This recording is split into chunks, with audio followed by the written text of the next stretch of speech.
I've been buying rings like I'm Kobe. Family, what's poppin', man? It is nice to be back. Today we are going to be doing a high taper. So to start off this taper, we're going to start with our trimmer and make our bald line. And today I'm going to be changing things up a little bit. I'm not going to bald it all the way out just because I want to leave some hair at the bottom so we have some contrast when we start blending. So to follow up that bald line, we're going to go with our clipper all the way open, going up about a ½ inch, keeping that same exact shape as we made with the first guideline, making sure that the length of the guideline is even and consistent all the way through. So again, this is our clipper all the way open.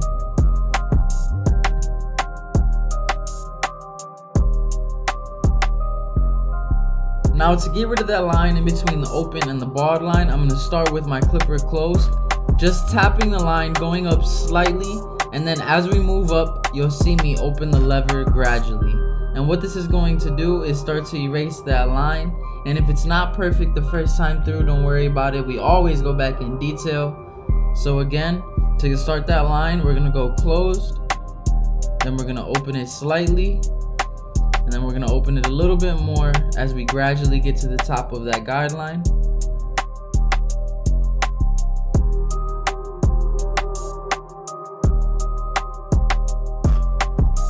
And now we're gonna go in with our one guard all the way open, again going up about a ½ inch, keeping that same shape, making sure we're using that flick out motion as we get towards the top of the guideline, just so it's a little bit easier to blend out when we go to the next step. So this is clipper all the way open, and then right under that we're gonna close it. So this is a one closed, and we're not going all the way to the top of the guideline. All we're doing is trying to lighten up that line so it's a little bit easier to take out. So this is the one closed.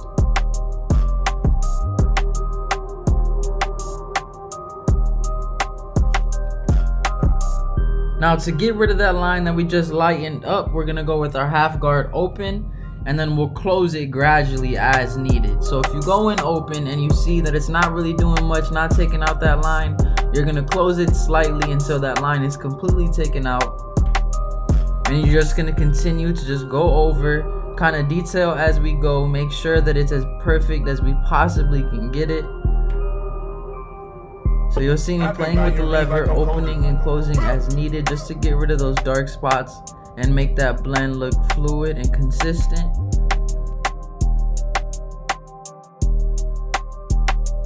And you'll see me just go over it as much as I possibly need to get it looking how I want, right? Because I feel like a lot of times as we cut hair, man, we just want to rush the process, kind of get through it and hope it's good the first time. But no, with cutting hair, you got to take your time, you got to pay attention to detail.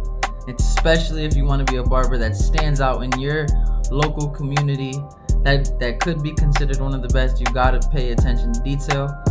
So now I'm going in with my clipper all the way open, using the corner to get into those dark spots that I couldn't get rid of with my half guard.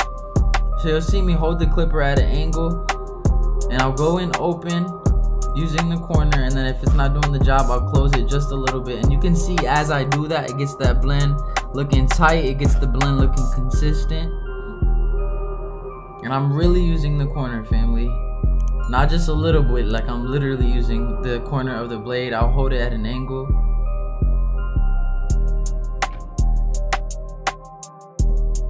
So now I'm gonna follow it up with the 2 guard all the way open. And with this, I am not making a guideline. I am trying my best to flick out just so I don't have to use another guard. And this is blending into the length that he has on top already.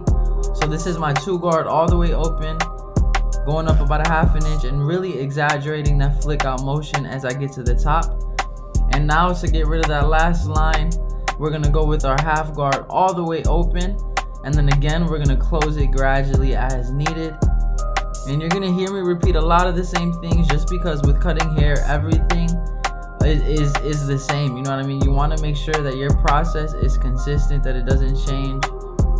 So I always start open and close, because you can always take hair off, but you can't put hair back on, right? And when you're open, you're leaving a little bit more hair than as if you were to close the clipper all the way. So always start open, and if it doesn't do the job, you close it up. So now that half guard wasn't getting rid of that line fully, So I came in with my one guard open, and that wasn't doing the job, so I closed it. And you can see as I start to work at that line, it starts to come together.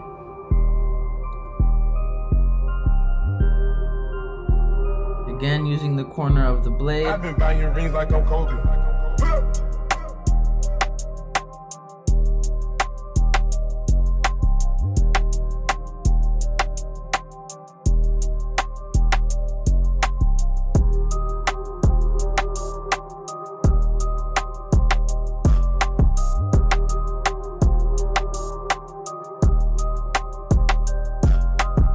And here I realized that the 2 open wasn't blending into the length he has on top very well. So I came in with my 3 guard here closed, and I'm just trying to blend into the top as best as I can. And then I came back with my 2 guard, trying to lighten up that line.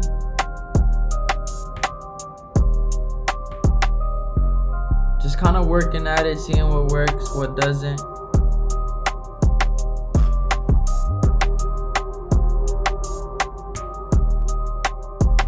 And now to really soften up that blend and blend to the length he has on top, I'm gonna go ahead with my thinning shears, and I'm just gonna go ahead and soften up the dark spots that I see. And now moving on to the side taper, I'm gonna go ahead and set my first guideline. And since this is a high taper, we aren't gonna do any arch or C cup. It'll just be the box. So I'm gonna go ahead and start at the top of the C cup, go to the bottom of the ear, and make my first guideline with my trimmer. And then I'm gonna follow it up with my clipper all the way open, going up a little bit under ½ an inch, just because we have a little bit less space to work with here. And now I'm gonna go in closed, and then I open the lever gradually as I move up. And the reason I'm keeping the hair at the bottom of the taper is because I want to give myself a contrast when I'm blending. And I feel like when I leave the hair at the bottom, it allows me to see dark spots a lot better, just because it has that contrast, you feel me? So now this is my 1 guard all the way open. And then right under that, to lighten up the line, I'm gonna go with my 1 closed. And then again, just like I did on the neck taper, I'm gonna go with my ½ guard and just get rid of that line, starting open and closing gradually as needed.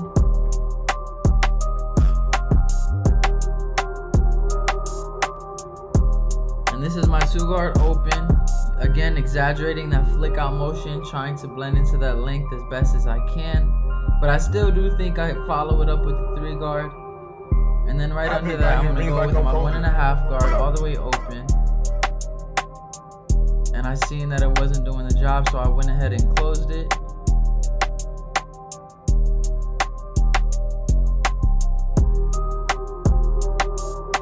And now since that wasn't doing the job either, I went ahead with my 1 guard all the way open. And as I use the corner of my blade to get into those dark areas, you'll see that taper start to come together. And then I went ahead and closed it, and I'm really using the corner of my blade with the 1 guard on, just to get into those darker areas. And again, I did follow it up with the 3 guard. So this is my 3 guard closed, and this is gonna blend into the length he has on top very nicely. And I took it down behind the ear a little bit, just so when we line it up, it's a little bit crisper. We don't have a lot of overhang in the nape area. So again, that is my 3 guard. And now to blend into that length, I'm gonna go with my thinning shears once again, just to give it that soft look, that soft blend.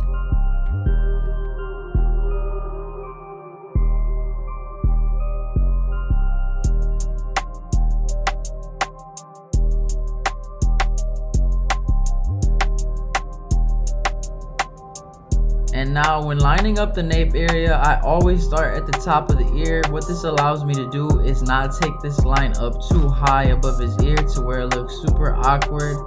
So I always start at the top, keeping it as natural as possible while getting it as crispy as possible.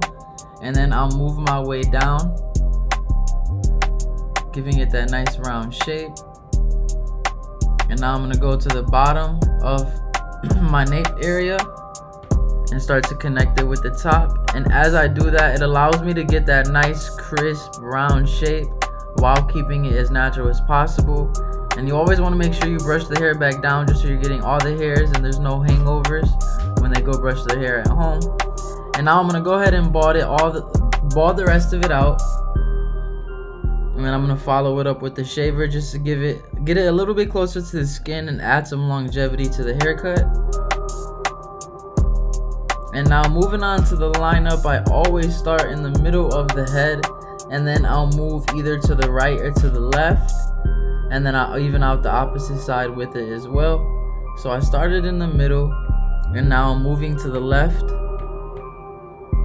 keeping it as natural as possible, family. You don't want to push it back if you don't have to, you know what I'm saying? So keep it as natural as possible while giving them that crisp look. And now I'm gonna go ahead and line up that box, making sure them corners are sharp. And you want to let the trimmer do the work. Don't press too hard on this skin. You don't want to cause any irritation. So I'm gonna go ahead and move on to the other side. Just tap in that line. And when doing the lineup, you want to stay confident and patient. I know it can be awkward because you have to stand in front of the client, but you want to be as confident as possible.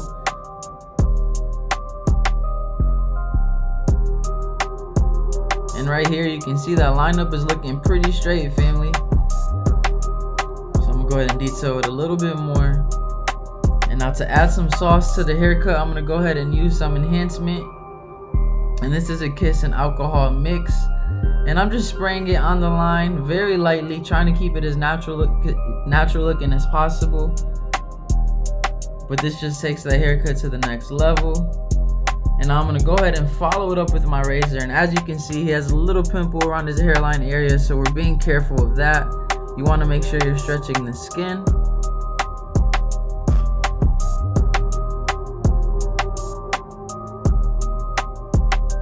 So my client came in looking kind of rough, family, so we went ahead and got him together with the high taper. This is the cut, family. Hit that subscribe button, that like, leave a comment what you thought of this haircut. Follow me at JClipperHands on Instagram. But thank you for tuning in, family. Hopefully I catch you guys next time. Love.